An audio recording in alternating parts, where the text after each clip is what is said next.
नमस्कार बच्चों, हम सुरेंद्र वर्मा का नाटक 8वां सर्ग पढ़ रहे हैं। 1960 के पश्चात हिंदी नाट्य साहित्य में बहुत ज़्यादा परिवर्तन आया। इससे पहले जो नाटक थके हारे मन को केवल मनोरंजन का साधन मात्र थे, वो अब साठोत्तरी वर्षों में आदर्शवाद से यथार्थवाद की ओर चले और हिंदी नाटक कल्पना से वास्तविक जगत की ओर मुड़ा।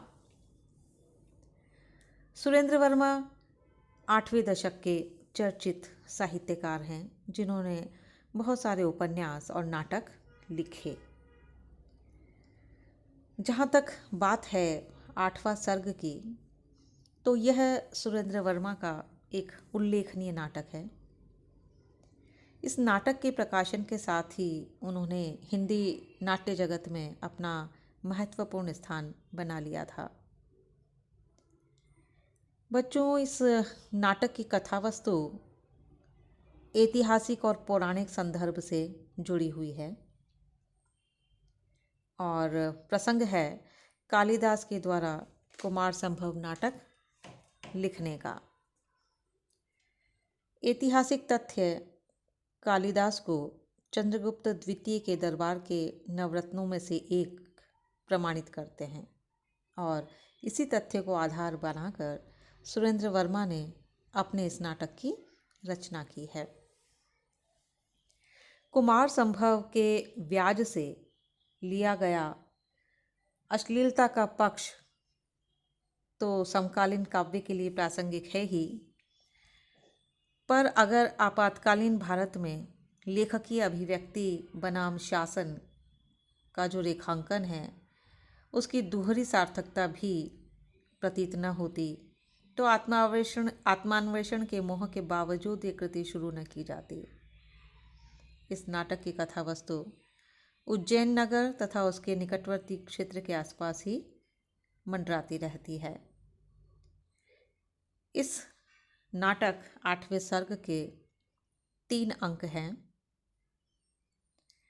इस नाटक में जो प्रमुख पात्र हैं वो कालिदास, प्रियंगु मंजरी, चंद्रगुप्त, अनुसुया, प्रियंवदा, सौमित्र, कीर्ति भट्ट आदि।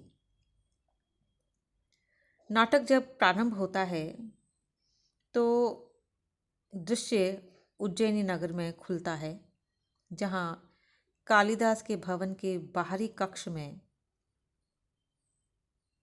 वहाँ का दृश्य दिखाई देता है और दोपहर ढल रही है, समय वो होता है।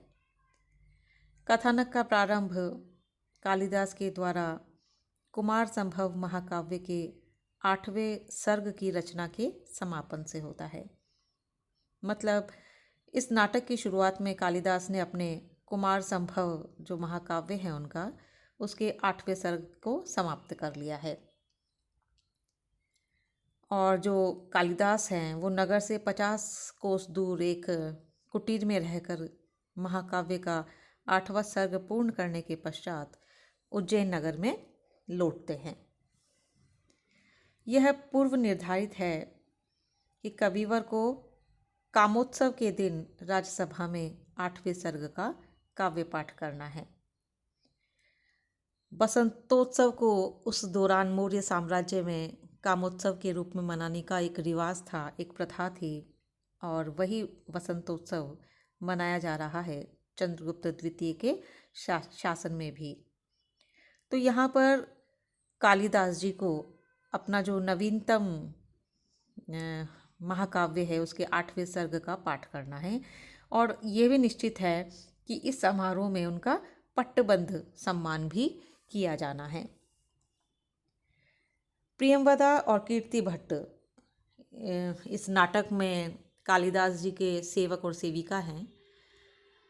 तो दोनों के आपसी वार्तालाप से नाटककार ने ये स्पष्ट किया है कि किस प्रकार एक रचनाकार को रचना करते समय आत्मान्वेषण की कठिन प्रक्रिया से गुजरना पड़ता है। मूल प्रसंग के साथ साथ नाटककार ने सेवक सेविकाओं के वार्तालाप के माध्यम से जो गुप्तकालीन परिवेश है उसको पाठकों के समक्ष जीवंत करने का प्रयत्न भी किया है। तो जैसा कि हमने पहले भी बात की कि संस्कृत साहित्य में वसंतोत्सव को काम उत्सव के रूप में मनाने की परंपरा को भी यहाँ पर नाटककार ने भली भांति निभाया है। जो पहला अंक है उसमें एक मास के पश्चात कुटीर प्रवास के पश्चात लौटे कालिदास अपनी पत्नी प्रियंगु मंजरी के साथ उनके कुछ श्रृंगारिक प्रसंगों की ओर भी इसमें संकेत किया गया है। वह दिन जबकि कविवर कुटीर प्रवास के पश्चात नगर को लौटे हैं, कई दृष्टियों से महत्वपूर्ण बन गया है। नाटककार सुरेंद्र वर्मा ने संकेत किया है कि एक मास के पश्चात प्रियतम का लौटना प्रिय के लिए और भी ज़्यादा महत्वपूर्ण हो जाता है, और अगर वो दिन वसंतोत्सव का दिन हो तो उत्साह दुगना हो जाता है। और वसंतोत्सव के दिन ही राज्यसभा में यदि पति कालिदास को 8वें सर्ग का पाठ करना हो और सम्राट के द्वारा उनका पट्टबंध सम्मान किया जाने वाला हो, तो प्रियंगु मंजरी के लिए इस दिन का महत्व और भी अधिक बढ़ गया। लेकिन इतने मांगलिक एवं आह्लादकारी पर्व पर कालिदास की पत्नी प्रियंगु मंजरी को बहुत सारे अपशगुन होते हैं और उनके हृदय में अनेक प्रकार की आशंकाएं जन्म लेने लगती है।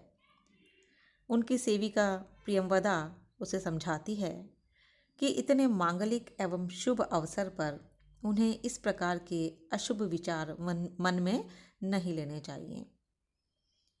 कालिदास पत्नी प्रियंगु मंजरी के समक्ष राज्यसभा में दिए जाने वाले वक्तव्य का रिहर्सल करते हैं, पूर्वाभ्यास करते हैं।